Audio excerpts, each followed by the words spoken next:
अभिवादन स्वीकार करें। मैं उदय पठानिया। बड़ा शोर मचता है कि लोअर हिमाचल को मिला क्या, लोअर हिमाचल का हुआ क्या। बहुत सारे एक तस्वीर के कई पहलू होते हैं और उन पहलुओं में एक पहलू जो पिछला प्रवास था मुख्यमंत्री सुखविंदर सिंह सुक्खू का, उसमें सुखद एहसास भी हुआ। सियासत के तौर पे जितना कहना है कह लीजिए, लेकिन कई बार कुछ तथ्य ऐसे सामने आ जाते हैं जिनमें ये लगता है कि अच्छा भी होता है। अब आज का ही जो खबर है उसको ले लीजिए आप। हालांकि सरकारी अफसरों ने इस खबर की कबर खोद दी और उसमें इस खबर को दबा दिया, और अब आप तय कीजिएगा कि जो खबर आगे आएगी क्या वो जनता के सामने आना जरूरी नहीं था। ये एक बहुत बड़ा सवाल है। खैर, मुद्दे की बात पे आता हूं। विशाल, थोड़ा सा दिखाइएगा कि इस वक्त हम हैं कहां पे। आपको दिखाई दे रहा होगा एक साइड पे हिमाचल प्रदेश मिल्क फेडरेशन। ये वो जगह है जहां पर एक नए जो मिल्क प्लांट है जो लगभग 250 करोड़ रुपए की लागत से बनने वाला है, इसका जो नींव पत्थर था ये मुख्यमंत्री ने यहाँ पर अपने प्रवास के दौरान रखा था। और जब मुख्यमंत्री यहाँ पर पहुंचे तो एक छोटा सा विजुअल देखिए यहाँ पर आपको नजर आएगा। हालांकि यहाँ पर जो थोड़ी सी साउंड क्वालिटी है वो बिना माइक के थी तो साफ नहीं नजर आएगा, लेकिन आपको साफ सुनाई जरूर देगा कि मुख्यमंत्री ये पूछ रहे हैं कि यहाँ पर इंजीनियर कौन है।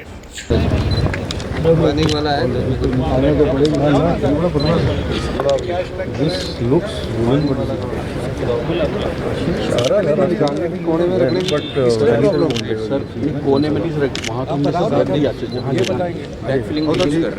आपने अच्छा किया कि कल को बाढ़ आएगी तो रुक जाएगा। नहीं, वहाँ पे हमारी एक रिटेनिंग वॉल भी है ग्रेड का कंक्रीट से है जो 100 साल तक का है।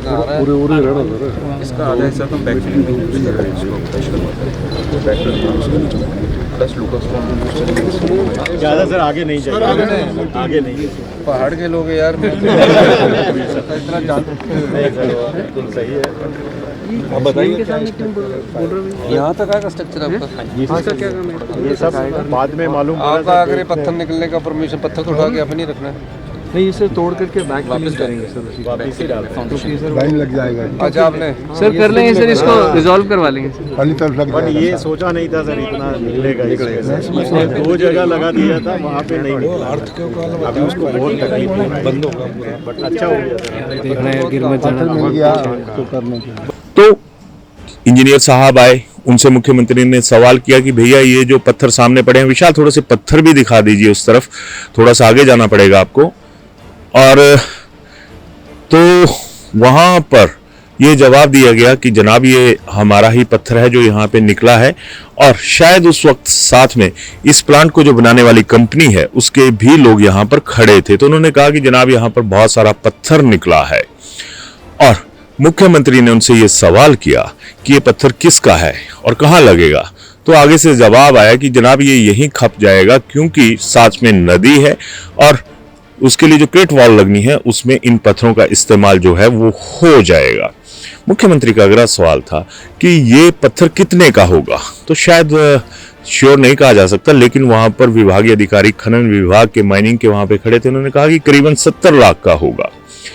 तो मुख्यमंत्री एकदम से अटके और कहा कि अगर ये 70 लाख का है तो फिर यहाँ पे मुफ्त में क्यों जा रहा है? संपदा जब हिमाचल की है तो हिमाचलियों के हक पर ये डाका क्यों? खैर, उसके बाद मुख्यमंत्री ने साथ में खड़े जिलाधीश कांगड़ा के जो है उन्हें ये आदेश दिया कि इसकी ऑक्शन करवाइए। और जब ऑक्शन का दौर यहाँ पर शुरू हुआ तो इसका रिजर्व प्राइस अधिकारियों ने 98 लाख रखा, उसका 98 लाख रखा, जिसका ये बताया जा रहा था कि ये 70 लाख के करीब जो है ये इतने लागत का पत्थर होगा। लेकिन कितने पत्थर दिल निकले लोग। जब कहते हैं ना सरकारी डंडा चलता है तो बहुत कुछ होता है, सरकारी डंडा यहां पर चला। और उसके बाद इसको ऑक्शन करवाने के लिए कहा गया, रिजर्व प्राइस रखा 70 लाख से बढ़ाकर 98 लाख। और जब इसकी ऑक्शन हुई तो ये सारा पत्थर जो है वो 1 करोड़ 32 लाख का गया।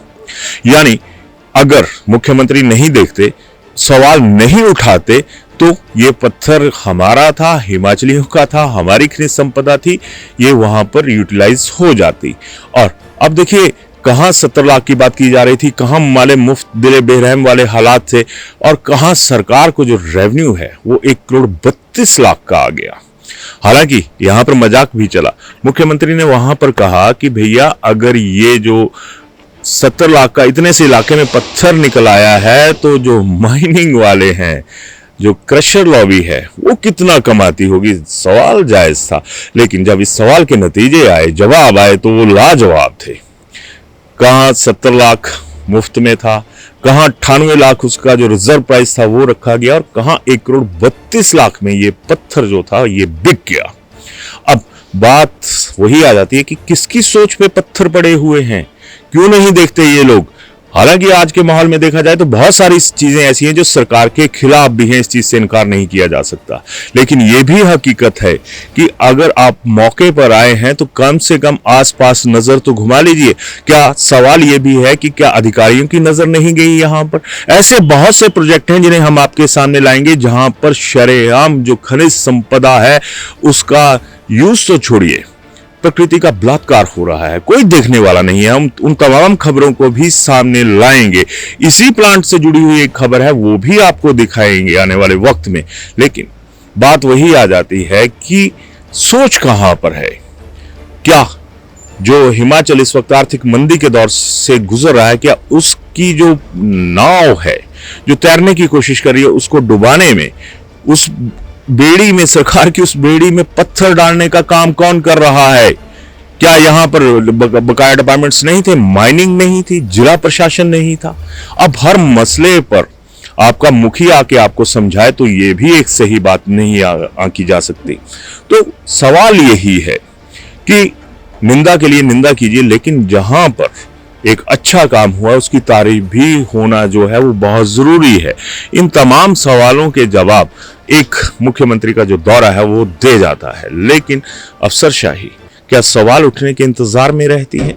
कहां सोए थे ये तमाम डिपार्टमेंट जो इसके साथ जुड़े हुए थे? एक और 2-3 डिपार्टमेंट और आएंगे जो इसी जो सरकार की इतनी महत्वाकांक्षी योजना है उसके ऊपर पत्थर डालकर उसको जमीन में दबाने पर बैठे हुए हैं, वो भी आपको बताएंगे, बशर्ते हमारी थोड़ी सी जो रिसर्च है वो पूरी हो जाए। खैर, सवाल थे, हम सरकार को उल्हाने भी देते हैं, लेकिन ये मसला तो सच में एक तरह से बधाई देने लायक है कि कम से कम हमारे खाते में 1,32,00,000 आ गया, जिसमें से एक नया थैला आने की उम्मीद नहीं थी। इस खबर पर अपनी राय जरूर दीजिएगा। धन्यवाद जी। नमस्कार, मेरा नाम बॉबी शर्मा है और मैं सिरमौर से बिलोंग करता हूँ, सिरमौर खारीपुरदार। और मैंने जब भूषण ज्वेलर का लकी ड्रॉ होना था उससे एक दिन पहले ही अपने वाइफ के लिए एक चेन ली थी और मुझे उसमें 9 कूपन मिले थे। उस पर रहा कि मेरी एक गाड़ी निकली हुई है, तो मैं इसके लिए भूषण ज्वेलर का बहुत बहुत शुक्रगुजार हूँ कि उन्होंने मुझे 9 कूपन दिए और 9 कूपन में उसमें एक लकी पर्सन में निकला। भूषण ज्वेलर का देखा जाए तो यहाँ पे मैं करीब 4-5 सालों से विजिट कर रहा हूँ। मेरे जो कस्टमर है, मैं भी फील्ड में काम करता हूँ, उन लोगों को भी मैं बताता हूँ कि जो भी गोल्ड परचेज करना है तो भूषण ज्वेलर में आए। इनका मेकिंग चार्जेस और सारा कुछ गोल्ड, प्योर गोल्ड मिलता है। तो मैं लोगों को भी यही अपील करना चाहता हूँ कि आप ज़्यादा से ज़्यादा भूषण ज्वेलर की विजिट करें और इसका फ़ायदा उठाएं। Thank you so much.